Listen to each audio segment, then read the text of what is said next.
യേശുവിൽ ഏറ്റവും പ്രിയപ്പെട്ടവരെ, ഇന്ന് 3-ാം വെള്ളിയാഴ്ചയാണ്. ഏറെ പ്രാർത്ഥനയോടെ ഓരോ പ്രിയപ്പെട്ടവരുടെയും ആവശ്യങ്ങളെ ആരാധനയിൽ പറഞ്ഞ് ഓരോ വ്യക്തികൾക്കും വേണ്ടി വ്യക്തിപരമായി പ്രാർത്ഥിക്കുന്ന സമയം ചെലവഴിക്കുന്ന ഒരു സമയമാണ്. ആ കൂട്ടത്തിൽ നിങ്ങളെയും ഓർത്ത് പ്രാർത്ഥിച്ചു കൊള്ളാം. വചനം പാദങ്ങൾക്കും ജീവിതത്തിനും വെളിച്ചമായി മാറുന്ന സമയമാണിത്. നിങ്ങളേതെങ്കിലും ഒരു വിഷയം പ്രത്യേകമായി പ്രാർത്ഥിക്കുന്നുണ്ടോ? ഒരുപക്ഷെ ഈ വചനം വർഷങ്ങളായി, മാസങ്ങളായി മുടങ്ങാതെ കേൾക്കുന്നവരുണ്ടാവും. ഇടയ്ക്കൊക്കെ സമയം കിട്ടുന്ന സമയത്ത് കേൾക്കും, ഒത്താൽ കേൾക്കും, ഇല്ലെങ്കിൽ കേൾക്കില്ല, എങ്ങനെയുള്ളവരുണ്ടാവും. നിങ്ങളെ എങ്ങനെയായിരുന്നാലും ഇന്ന് ഈ വചനം കേൾക്കുമ്പോൾ നല്ല പ്രതീക്ഷയോടെ ഇരിക്കണം, സന്തോഷത്തോടെ ഇരിക്കണം. ഈ വചനം പറയുമ്പോൾ, പ്രാർത്ഥിക്കുമ്പോൾ തൊണ്ട കൊണ്ടല്ല സംസാരിക്കുന്നത്, ഹൃദയം കൊണ്ടാണ് സംസാരിക്കുന്നത്. ഡെയിലി ബ്ലെസ്സിങ്ങിൽ വചനം പറയുമ്പോൾ എന്തെങ്കിലുമൊക്കെ പറയുകയല്ല. ഓരോ ദിവസവും നിങ്ങൾക്കാവശ്യമായ അനുഗ്രഹങ്ങൾ ലഭിക്കത്തക്ക വിധം പ്രാർത്ഥനയിൽ ദൈവവചനത്തിലൂടെ ഹൃദയം കൊണ്ട് സംസാരിക്കുന്ന സമയം കൂടിയാണ്. ദൈവം അനുഗ്രഹിക്കട്ടെ. ഇന്ന് നിങ്ങൾക്ക് വേണ്ടി പ്രാർത്ഥിക്കുന്നു. ഇന്ന് നിങ്ങളുടെ ഏറ്റവും പ്രധാനപ്പെട്ട ഒരു ആവശ്യത്തെ, ഒരു നിയോഗത്തെ ദൈവം അത്ഭുതമാക്കി മാറ്റട്ടെ. ഒരു പുതിയ വഴി തുറക്കാനിടയാകട്ടെ. വിശുദ്ധ മത്തായിയുടെ സുവിശേഷത്തിലെ 25-ാം അധ്യായം 15-ാമത്തെ വാക്യം ആദ്യം ഒന്ന് വായിക്കുവാണ്. വിശുദ്ധ മത്തായിയുടെ സുവിശേഷം 25:15. അവൻ ഓരോരുത്തൻ്റെയും കഴിവനുസരിച്ച് ഒരുവൻ 5 താലന്തും മറ്റൊരുവന് 2 വേറൊരുവന് 1 കൊടുത്ത ശേഷം യാത്ര പുറപ്പെട്ടു. താലന്തിൻ്റെ ഉപമയാണ് താലന്ത്. ദൈവം ഓരോരുത്തർക്കും അനുഗ്രഹവും അഭിഷേകവും നിയോഗവും ഒക്കെ കൊടുക്കാറുണ്ട്. ഓരോരുത്തർക്കും ദൈവം ചില കഴിവുകൾ, ചില നല്ല അവസരങ്ങൾ, നല്ല ബന്ധങ്ങൾ, ചില നിയോഗങ്ങൾ, അഭിഷേകം, അനുഗ്രഹം, ഇതൊക്കെ കൊടുക്കാറുണ്ട്. ഈ താലന്തിന് ഉപമയിൽ 5 താലന്ത്, 2 താലന്ത്, 1 താലന്ത്, അങ്ങനെ 3 കൊടുത്തത്. 5 താലന്ത് കിട്ടിയവൻ ഉടനെ പോയി ബിസിനസ് നടത്തി വ്യാപാരം ചെയ്ത് 5 കൂടെ സമ്പാദിച്ചു. 2 താലന്ത് കിട്ടിയവൻ അധ്വാനിച്ച് 2 കൂടി സമ്പാദിച്ചു. അവരെ 2 പേരെയും വചനത്തിൽ വിളിച്ചത് ഇങ്ങനെയാണ്: നല്ലവനും വിശ്വസ്തനുമായ ഭൃത്യ, അല്പകാര്യങ്ങളിൽ വിശ്വസ്തനായിരുന്നതിനാൽ അനേക കാര്യങ്ങൾ നിന്നെ ഞാൻ ഫലമേൽപ്പിക്കും. 21-ാമത്തെ വാക്യം അങ്ങനെയാണ്. നല്ലൊരു വാക്കാണ്, നല്ലവനും വിശ്വസ്തനുമായവനെ. അപ്പോൾ ദൈവം തന്ന അനുഗ്രഹത്തോട് വിശ്വസ്തരായിരിക്കണം. ദൈവം തന്ന കൃപയോട്, ദൈവം തന്ന അഭിഷേകത്തോട്, ദൈവം തന്ന ദാനങ്ങളോട്, കഴിവുകളോട് വിശ്വസ്തരായിരുന്നാൽ ദൈവം അനേക കാര്യങ്ങളെ ദൈവം നിങ്ങളുടെ കരങ്ങളിൽ ഏൽപ്പിക്കും. ഞാനിന്ന് നിങ്ങളോട് പറയുന്നത് ഒരു പ്രധാനപ്പെട്ട കാര്യമാണ്.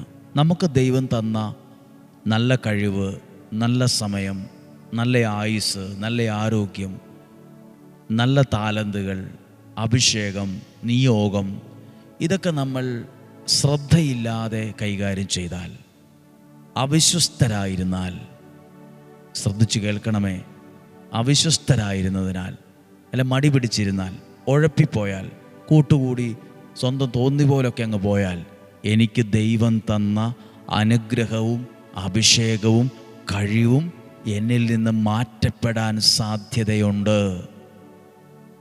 അതെന്നിൽ നിന്ന് എടുത്ത് വേറൊരാളിലേക്കത് മാറിപ്പോകാൻ സാധ്യതയുണ്ട്.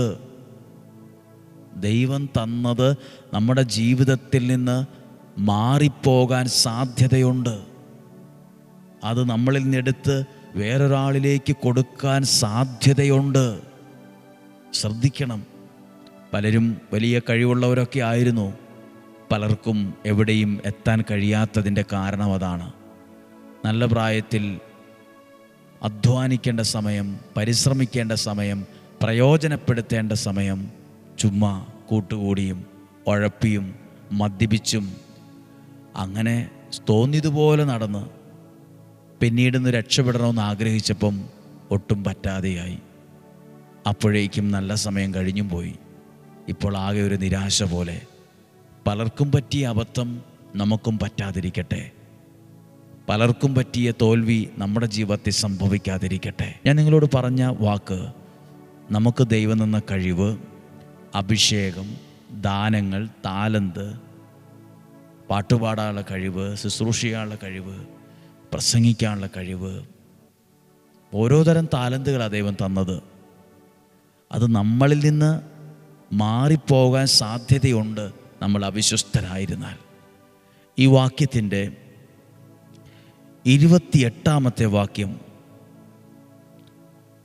ഒരു താലന്ത് കിട്ടിയവൻ അത് മണ്ണിൽ കുഴിച്ചിട്ടു. അവനോട് പറയുവാണ്, ആ താലന്ത് അവനിൽ നിന്നെടുത്ത് 10 താലന്തുള്ളവന് കൊടുക്കുക. അതെടുത്തു മാറ്റുവാണ്. അവൻ അതിനെക്കുറിച്ച് അധ്വാനിച്ചില്ല, ചിന്തിച്ചില്ല, അത് മണ്ണിൽ കുഴിച്ചിട്ടു. ഒരധ്വാനിക്കാനും ബിസിനസ് നടത്താനോ അത് വർദ്ധിപ്പിക്കാനോ ശ്രമിച്ചില്ല. അവിശ്വസ്തനായിരുന്നു, മടി പിടിച്ചിരുന്നു. അതിപ്പോൾ അവനിൽ നിന്ന് എടുത്തു പോവാണ്. അവനിൽ നിന്ന് എടുത്ത് ഉള്ളവന് എടുത്ത് 10 താലന്തുള്ളവന് കൊടുക്കുക.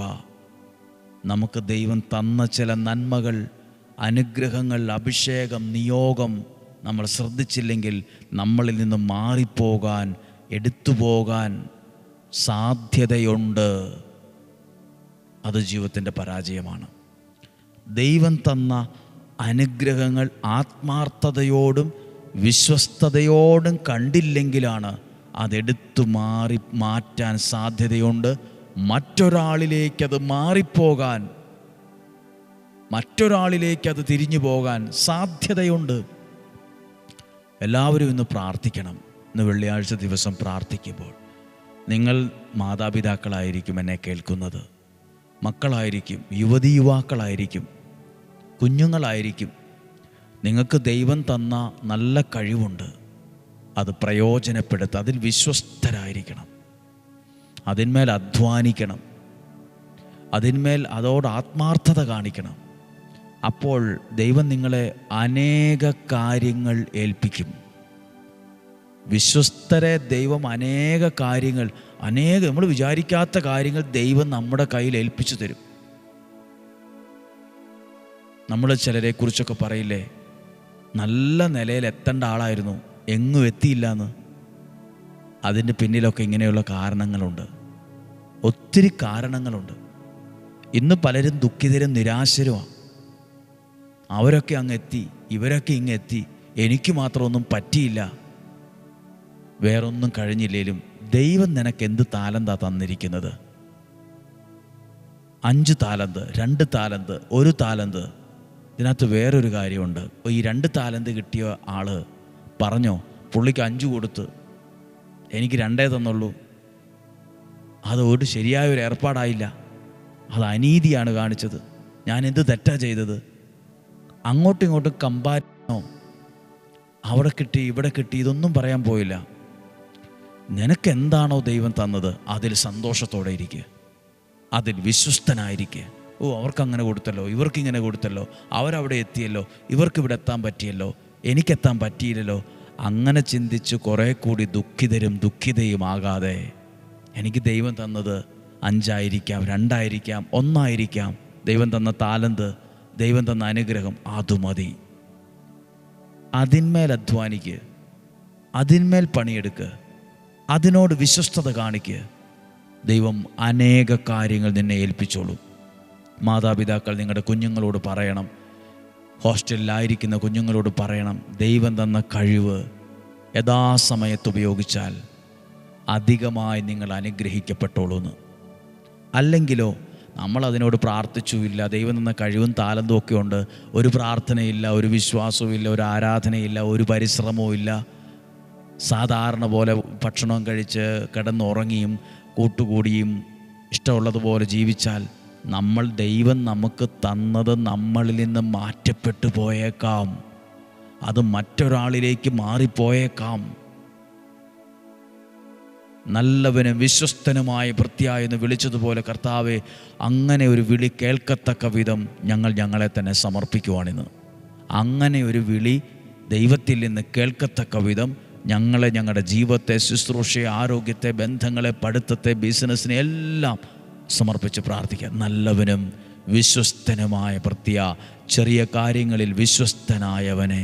ശുശ്രൂഷ ചെയ്യുന്നവരോട് ഞങ്ങൾ പറയാറുണ്ട്, നിങ്ങളെ ഏൽപ്പിച്ച ശുശ്രൂഷ ഏറ്റവും നന്നായി ചെയ്യുക. വലിയ ശുശ്രൂഷകളെ ദൈവം നിങ്ങളുടെ കയ്യിൽ തരും.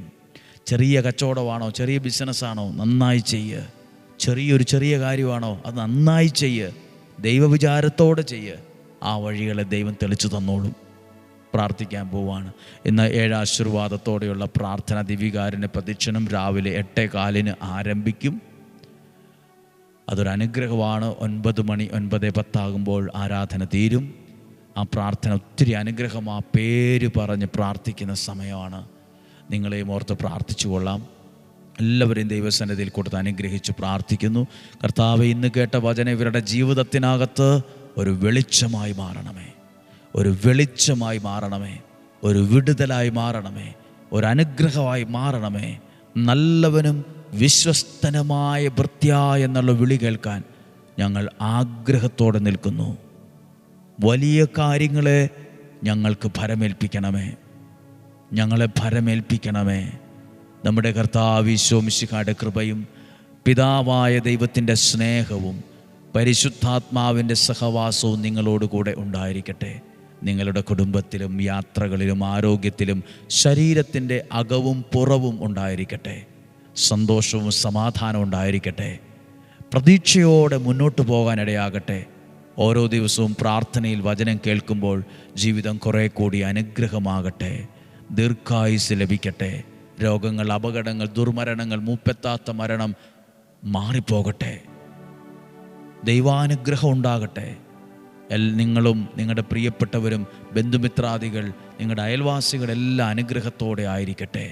നിങ്ങളുടെ അയൽവക്കത്തുള്ള ഒരു 10 വീടുകളെയെങ്കിലും ഓർത്ത് പ്രാർത്ഥിച്ച്, അയൽവക്കത്തുള്ള മിനിമം എൻ്റെ കൺവട്ടത്തിലുള്ള 10 വീടുകളെ, 12 വീടുകളെ, 5 വീട്, 2 വീട് ഞങ്ങൾ അവർക്ക് വേണ്ടി കൂടി പ്രാർത്ഥിക്കുന്നു. മറ്റു മതത്തിലുള്ളവരാകാം, അവരെ കൂടി ഓർത്ത് പ്രാർത്ഥിക്കുക. അവർക്കും ചില ആവശ്യങ്ങളുണ്ടായിരിക്കാം. ഇന്നും ജീവിക്കുന്ന യേശുവിൻ നാമത്തിൽ മനസ്സുകൊണ്ട് പ്രാർത്ഥനയോടെ, പ്രതീക്ഷയോടെ നിങ്ങളെ അനുഗ്രഹിച്ചു പ്രാർത്ഥിക്കുന്നു, ഇപ്പോഴും എപ്പോഴും എന്നേക്കും. ആമേൻ. ദൈവം അനുഗ്രഹിക്കട്ടെ. നല്ലൊരു ദിവസം ആശംസിക്കുന്നു. ഈ വരുന്ന ശനിയാഴ്ചയാണ് സിസ്റ്റേഴ്സിൻ്റെ പ്രാർത്ഥനകൾ വെച്ചിട്ടുള്ളത്. വൈകുന്നേരം ഇന്ത്യൻ സമയം 7 മണിക്ക്. മറക്കാതെ നിങ്ങളുടെ പ്രിയപ്പെട്ടവരോ കുടുംബക്കാരോ സിസ്റ്റേഴ്സായിട്ടുണ്ടെങ്കിൽ ഈ പ്രാർത്ഥനയിൽ പങ്കെടുക്കാൻ പറയുക. ഏകദേശം അരമണിക്കൂർ സമയമാണ് പ്രാർത്ഥിക്കുന്നത്. ദൈവം അനുഗ്രഹിക്കട്ടെ. നാളെ ശനിയാഴ്ച 5:30 ഒരുമിച്ച് കാണുന്നത് വരെ സ്വർഗത്തിലെ ദൈവം, വലിയവനായ ദൈവം എന്നെ നിങ്ങളെയും സൂക്ഷിക്കട്ടെ. ആമേൻ.